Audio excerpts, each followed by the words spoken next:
Hello everyone. तो पिछले class में हमने देखा था कि किस तरह साइमन कमीशन आता है, उसके बाद फिर नेहरू रिपोर्ट, और एंड में जब नेहरू रिपोर्ट सबमिट होता है तो उसे अनसेटिस्फैक्टरी फाउंड आउट किया जाता है by different sections of Indian society. जैसे कि यूथ उससे काफी डिसअपॉइंटेड थे, और कोई भी सेक्शन कह सकते हो खुश नहीं था नेहरू रिपोर्ट के रिकमेंडेशंस से ओवरऑल। इसी बीच आगे जब चलते हैं हम लोग तो देखेंगे सिविल डिसओबीडियंस मूवमेंट होता है, और सॉल्ट सत्याग्रह या डांडी मार्च जिसे कहते हैं इसी का एक पार्ट रहता है। तो हम लोग देखेंगे कौन कौन से इवेंट्स इसको प्रिलूड करते हैं और सक्सीड करते हैं सीडीएम को आगे। तो let's begin our lecture for today. तो civil disobedience movement and salt Satyagraha. तो प्री सीडीएम कंडीशन कुछ देख लेते हैं, इससे पहले अपन सीडीएम में गए।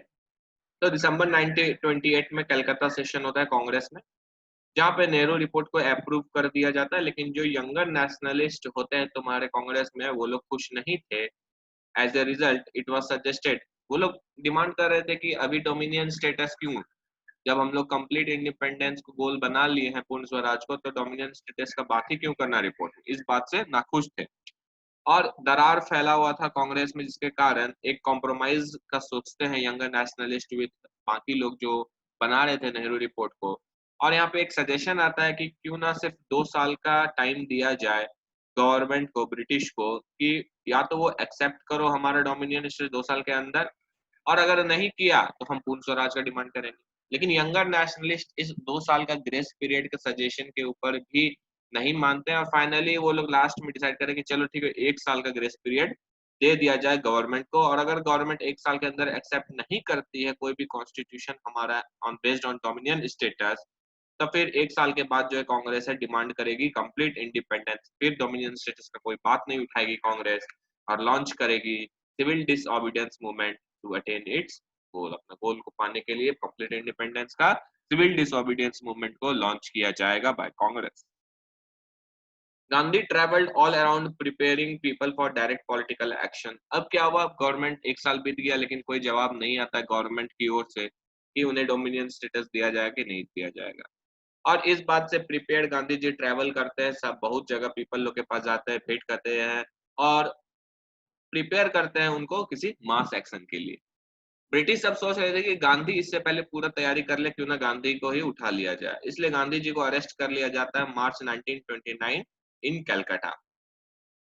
और बाकी रेवोल्यूशनरी इवेंट्स जबकि चल रहे होते हैं, और पॉलिटिकल टेम्परेचर को हाई रखते हैं बाकी पॉलिटिशियंस देश के। वहीं लेबर गवर्नमेंट इस वक्त आ जाती है तुम्हारा ब्रिटेन में, रैमजे मैकडोनल्ड बनते हैं प्राइम मिनिस्टर इंग्लैंड के, और सर वेज वुड बेन जो है वो बनते हैं secretary of state for India. इसी बीच इरविन्स का डिक्लेरेशन होता है 31 अक्टूबर 1929 को। इरविन जो थे तुम्हारा वाइसरॉय थे उस वक्त भारत के, ये डिक्लेयर करते हैं कि the purpose behind the declaration was to restore faith in the ultimate purpose of British policy. ये डिक्लेयर हम इसलिए कर रहे हैं ताकि ब्रिटिश का जो पॉलिसी है उसमें फेथ वापस लिया जा सके लोगों का। ये डिक्लेयर करते हैं कि their demand of dominion status is implicit in British policies and a gradual constitutional progress would be made towards the attainment of dominion status। ये बोलते हैं लॉर्ड इरविन कि हमारा जो पॉलिसीज है उसी में इम्प्लिसिट है डोमिनियन स्टेटस का, और आगे जब भी हम लोग प्रोग्रेस करेंगे तो डोमिनियन स्टेटस की ही और प्रोग्रेस करें। इसका मतलब कुछ नहीं है, बस बात बनाया गया इनके द्वारा, कुछ दिया नहीं गया। और बोलते लॉर्ड इरविन यहाँ प्रॉमिस करता है कि एक राउंड टेबल कॉन्फ्रेंस जहाँ पे सारे लोग पार्टी वाले और ब्रिटेन के साथ मिल बैठेंगे और बात करेंगे after submission of report of Simon commission के रिपोर्ट सबमिट होने के बाद। लेकिन कोई भी टाइम स्केल नहीं दिया गया कि डोमिनियन स्टेटस कब दिया जाएगा, कैसे दिया जाएगा, कुछ नहीं बोलते हैं। इसका मतलब रियलिटी में कोई नया चीज नहीं था, कोई रिवॉल्यूशनरी डिक्लेरेशन इनके द्वारा नहीं दिया गया था, बस एक बात बना दिया गया था इरविन के द्वारा लोगों को बेवकूफ बनाने के लिए। इसी बीच दिल्ली मैनिफेस्टो होता है, देखते हैं क्या है। 2 नवंबर 1929 को एक कॉन्फ्रेंस बुलाया जाता है, सारे प्रोमिनेंट नेशनल लीडर्स आते हैं और एक दिल्ली मैनिफेस्टो को रिलीज करते हैं। इस मैनिफेस्टो में यह था कि ये लोग कुछ कंडीशन रखेंगे ब्रिटिश के आगे, और वो कंडीशन को जब एक्सेप्ट या क्लियर मिल जाएगा ब्रिटिशर से, तभी राउंड टेबल कॉन्फ्रेंस जो होगा लंदन में उसे अटेंड करेगी ये पार्टी। तो इसमें बात उठाती है कांग्रेस, बोलती है कि ब्रिटिश को क्लैरिफाई करना चाहिए कि उनका ऑब्जेक्टिव क्या है राउंड टेबल कॉन्फ्रेंस का, और क्या मैकेनिज्म होगा उनके द्वारा to give dominion status and in and its basic principle should be immediately accepted. और डोमिनियन स्टेटस देंगे ये चीज अभी एक्सेप्ट करो, तभी हम लोग राउंड टेबल कॉन्फ्रेंस अटेंड करेंगे। Congress should have majority representation at the conference. फिर जो राउंड टेबल कॉन्फ्रेंस जो लंदन में होगा उसमें जो मेजॉरिटी वाले लोग होंगे पॉलिटिकल पार्टी, वो कांग्रेस होनी चाहिए। There should be general amnesty for political prisoners. Political prisoner जिन्हें कैद कर लिया गया उनके प्रति थोड़ा सद्भावना प्रकट करना चाहिए गवर्नमेंट को।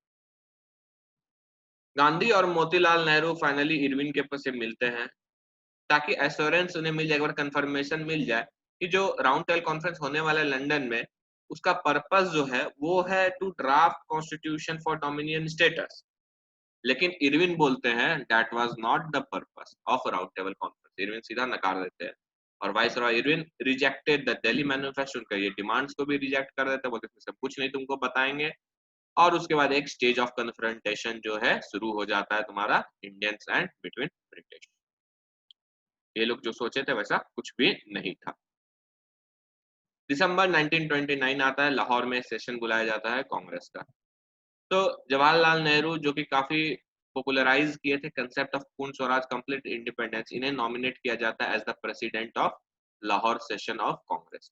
एक्चुअली यहाँ पे क्या था कि कोई नहीं चाहता था कि जवाहरलाल नेहरू कांग्रेस के यहाँ पे प्रेसिडेंट बने, लेकिन गांधी जी जो है उनका बैकिंग, उनका सपोर्ट था नेहरू के ऊपर। करीब करीब 15 out of 18 provincial Congress committee, 18 committee थी जिसमें से 15 लोग अपोज कर रहे थे नेहरू को कि वो नहीं बनने चाहिए कांग्रेस के प्रेसिडेंट, लेकिन गांधी के सपोर्ट के कारण उन्हें बना दिया जाता है। और कुछ मेजर डिसीजंस इस सेशन में लिया जाता है, जैसे कि देखो उन्होंने तो क्लैरिफाई नहीं किया, दिल्ली मैनिफेस्टो को रिजेक्ट कर दिया, इसलिए राउंड टेबल कॉन्फ्रेंस जो पहला होगा उसे बॉयकॉट करेगी कांग्रेस। अब एक साल के अंदर अंदर उन्होंने डोमिनियन स्टेटस का जो प्रावधान था नेहरू रिपोर्ट के द्वारा वो भी एक्सेप्ट नहीं किया, जिसके कारण अब कंप्लीट इंडिपेंडेंस का डिमांड करेगी कांग्रेस। कांग्रेस वर्किंग कमेटी अब क्या करेगी, अब डिमांड तो एक्सेप्ट हुआ नहीं तो क्या लॉन्च करेगी, सिविल डिसोबीडियंस मूवमेंट लॉन्च करेगी। और 26 जनवरी 1930 डेट को फिक्स किया गया था कि हम उस दिन पहला इंडिपेंडेंस डे सेलिब्रेट करेंगे एवरीवेयर। और इसी डे को 26 जनवरी 1930 को याद रखने के लिए हम लोग रिपब्लिक डे जो है वो 26 जनवरी को मनाते हैं।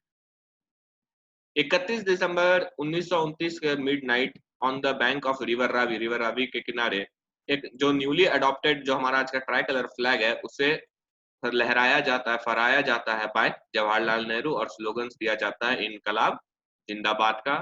और एक इंडिपेंडेंस प्लेज लिया जाता है 26 जनवरी 1930 को फाइनली।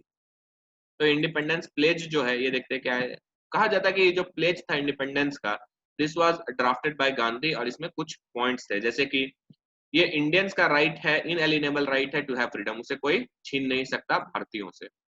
ब्रिटिश गवर्नमेंट जो है वो एक्सप्लॉइट कर चुकी है भारत को हर एस्पेक्ट्स में, हर जगह से, हर तरीके से, इसलिए पूर्ण स्वराज मस्ट बी, कंप्लीट इंडिपेंडेंस मिलना ही चाहिए भारतीयों को।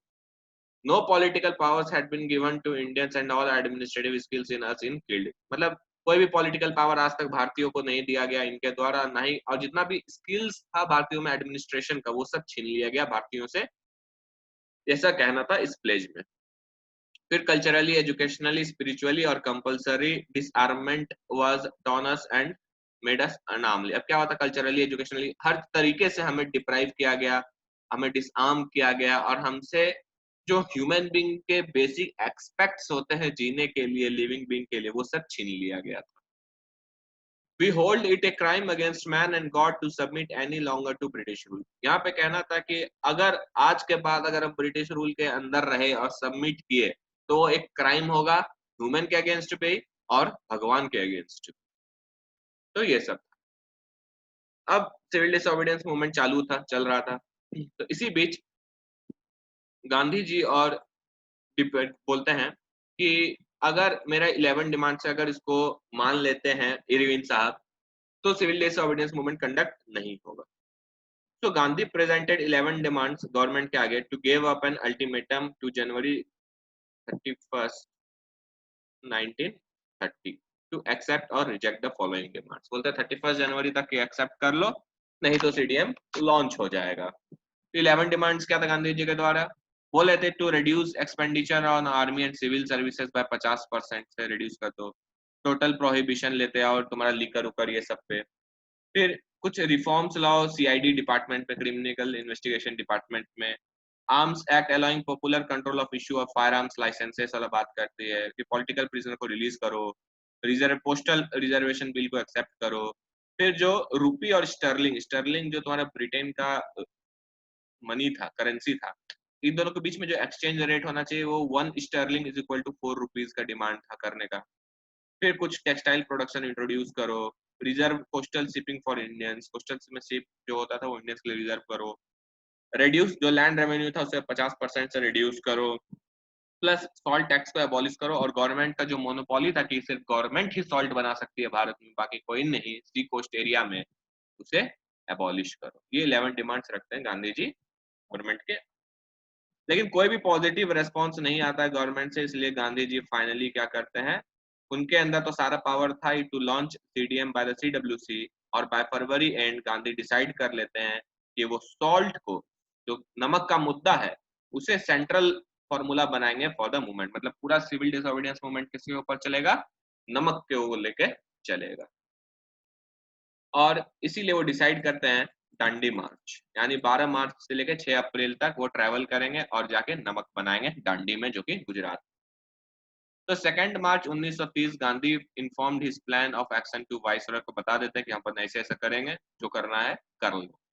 तो Gandhi along with 78 members of Sabarmati Ashram march करते हैं up to coast of Dandi, जाते हैं करीब 240 माइल्स ट्रैवल करते हैं, पैदल चलते हैं। फाइनली 6 अप्रैल को 1930 को वो क्या करते हैं, सॉल्ट बनाते हैं और सॉल्ट लॉ को वायलेट करते हैं, क्योंकि वहां तो मोनोपोली था कि गवर्नमेंट ही मैन्युफैक्चर कर सकती है, गांधी जी बनाए नमक। तो ये जो वायलेशन ऑफ द लॉ था was seen as a symbol of the Indian people's resolve not to live under British made laws. अब ये एज ए सिंबल था कि अब जो भारतीय लोग हैं वो अब ब्रिटिश के लॉ के अंदर नहीं रहना चाहते हैं, और देयर आफ्टर अंडर ब्रिटिश, और ना ही ब्रिटिश के अंदर पूरी तरह से भी वो रहना चाहते हैं, भारत को रखना चाहते हैं। गांधी वहां से ओपनली अपने लोगों को बोलते हैं कि जाओ सॉल्ट बनाओ फ्रॉम सी वाटर, अपने घरों में बनाओ, और वायलेट करो सॉल्ट लॉ को, डिसओबे करो सिविल लॉ को, इसलिए सिविल डिसोबीडियंस।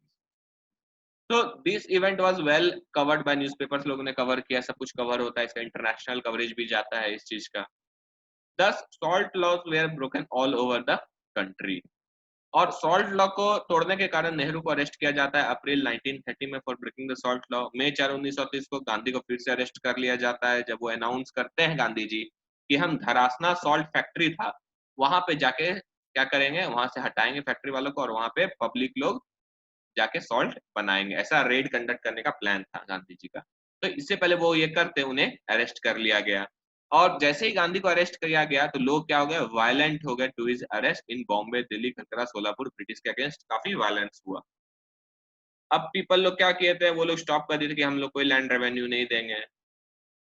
इसलिए ब्रिटिश गवर्नमेंट क्या करती है, बहुत रिप्रेसिव हो गई और बोलती कि ठीक है तुम लोग टैक्स नहीं दोगे तो हम तुम लोग का प्रॉपर्टी जो है वो कैप्चर कर लेंगे फॉर वायलेशन ऑफ टैक्स।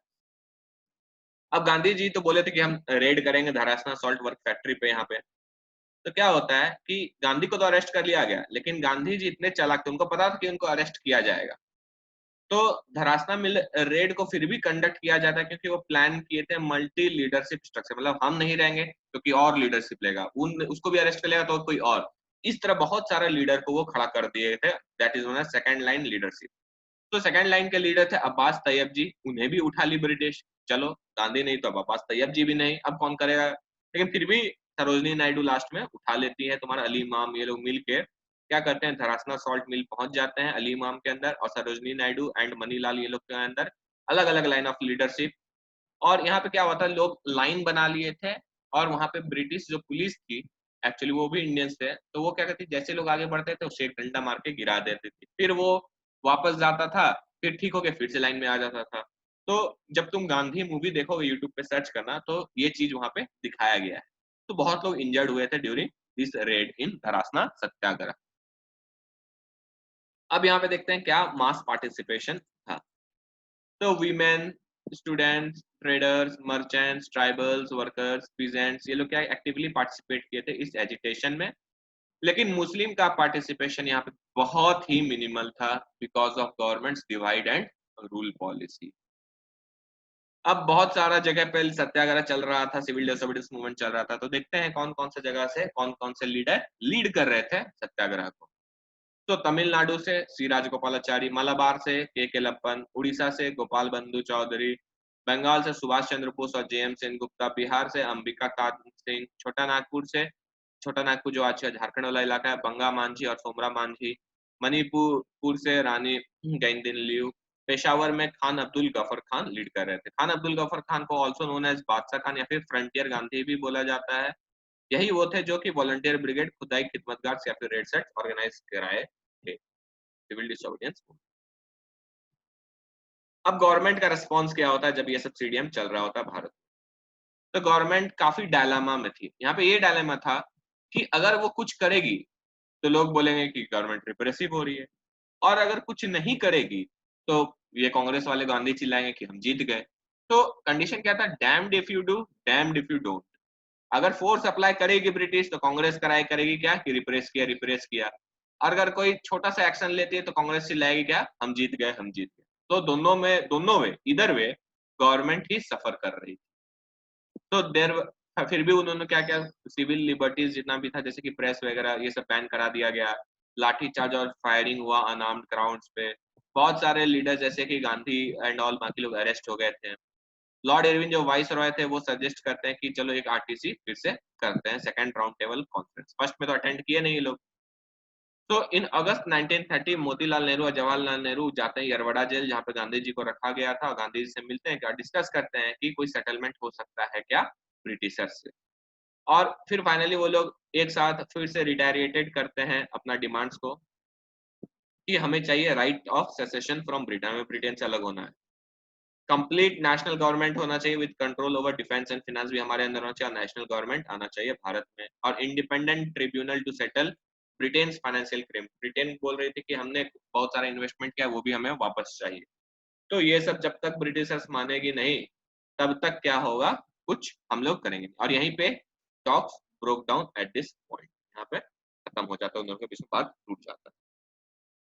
तो इम्पैक्ट क्या होता है इस पूरे सिविल डिसोबीडियंस मूवमेंट का, कि जो फॉरेन सब्सटेंसेस का इंपोर्ट था वो गिर जाता है, लोग स्वदेशी फिर से यूज करते हैं।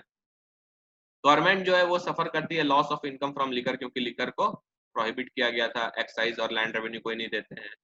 वहीं इलेक्शंस जो था लेजिस्लेटिव असेंबली का, उसे बॉयकॉट किया जाता है।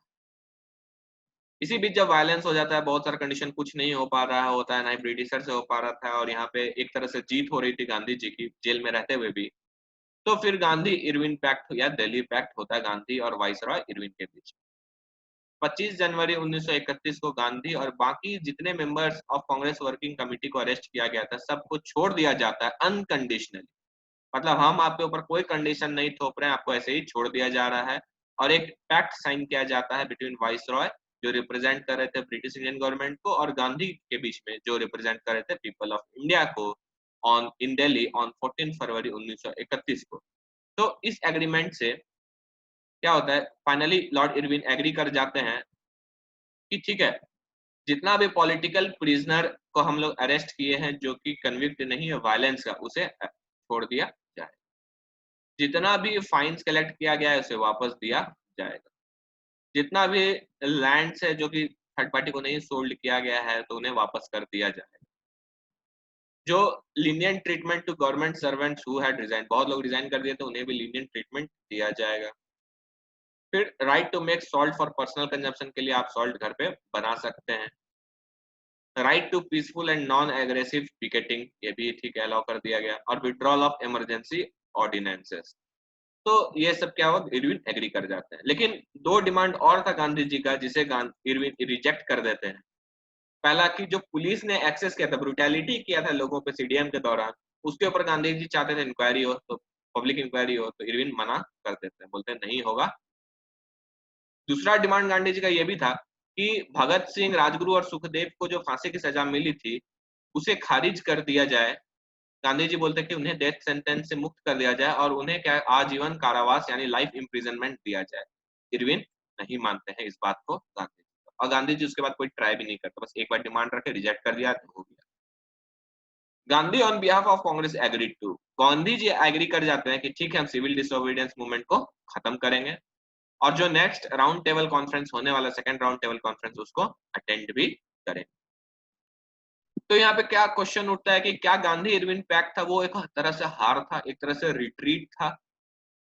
तो नहीं, Gandhi ji decision to withdraw the CDM was not a retreat, because कोई भी मास मूवमेंट, ठीक है, वो ज्यादा देर तक नहीं रह सकता है अपने पीक पर, काफी शॉर्ट लिव्ड होता है मास मूवमेंट, ये गांधी जी को पता था। तो सोचते क्यों ना इससे पहले कि हम लोग कमजोर पड़ जाए, ब्रिटिशर से कुछ ले लो और खत्म करो। Capacity of masses to make sacrifice is limited, अब मासेस ज्यादा दिन तक तो सैक्रिफाइस नहीं कर सकते, सब कुछ लिमिट ही होता था, तो इसीलिए उन्होंने विड्रॉ किया। और मासेस जो है एग्जॉस्ट भी हो गई थी, थक चुकी थी, इसीलिए उन्होंने विड्रॉ किया। फिर से जो यूथ थे वो डिसअपॉइंट हो जाते, जैसे पहली बार एनसीएम के टाइम पे डिसअपॉइंट हुए थे, वो बोलते नहीं कंटिन्यू करो, अभी मूवमेंट है, अभी आजादी लेंगे। लेकिन गांधी जी बात को समझ रहे थे कि यहाँ पे ये सब कंडीशन दिक्कत है। और जो पॉलिटिकल प्रिजनर्स फाइनली उन्हें छोड़ा गया, released from, they were released from jails, उन्हें एक हीरोइक वेलकम दिया जाता है बाय द इंडियन पीपल। फिर होता है कांग्रेस का रिजोल्यूशन होता है कराची में, यानी कराची में एक सेशन हो बुलाया जाता है। तो एक स्पेशल सेशन कांग्रेस का बुलाया जाता है ताकि गांधी इरविन पैक्ट को एंडोर्स किया जाए।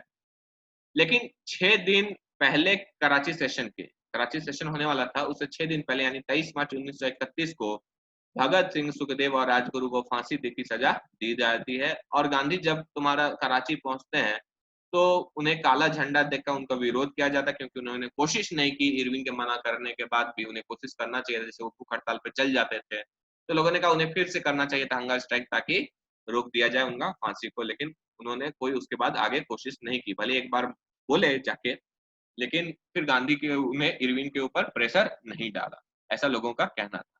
तो जब वो कराची जा रहे थे, उस रूट में लोग काला झंडा लेकर उनका काफी विरोध कर रहे थे गांधी जी का। और मार्च 1931 के कराची सेशन में कांग्रेस फाइनली रिजोल्यूशंस पास करती है। देखते हैं क्या क्या रहता है कराची रेजोल्यूशन। तो यहाँ पे कांग्रेस फाइनली एडमायर करती है, बोलती है कि हाँ सुखदेव, राजगुरु, भगत सिंह काफी ब्रेव थे और उनके सेक्रीफाइस को मानती है कि हाँ उन्होंने देश के लिए सेक्रीफाइस किया, ऑफ द 3 मार्टियर्स। गांधी और इरविन के बीच में जो पैक्ट हुआ था उसे फॉर्मली एंडोर्स किया जाता है। अब बोलती है कि अब जो कांग्रेस का तुम्हारा गोल होगा, that will be complete independence, that will be पूर्ण स्वराज। और 2 रेजोल्यूशन भी अडॉप्ट किया जाता है। तो पहला रेजोल्यूशन अडॉप्ट किया जाता है कि फंडामेंटल राइट्स के ऊपर बोला जाता है हमारा जो होगा fundamental rights, rights speech and free press, right to form associations, right to assemble, universal adult franchise, equal rights irrespective of caste, creed and sex, neutrality of state in religious matters, फिर free and compulsory primary education होना चाहिए, protection मिलना चाहिए culture, language, script में कोई भी माइनॉरिस्टिक या linguistic group को, ऐसा कुछ फंडामेंटल राइट्स मिलना चाहिए। फिर बात होता है कि यहाँ पे एक रेजोल्यूशन दूसरा जो था वो था नेशनल इकोनॉमिक प्रोग्राम बनना चाहिए, कि सब्सटेंशियल रिडक्शन होना चाहिए तुम्हारा rent and revenue in the case of landlords और पीजेंट्स का लिए।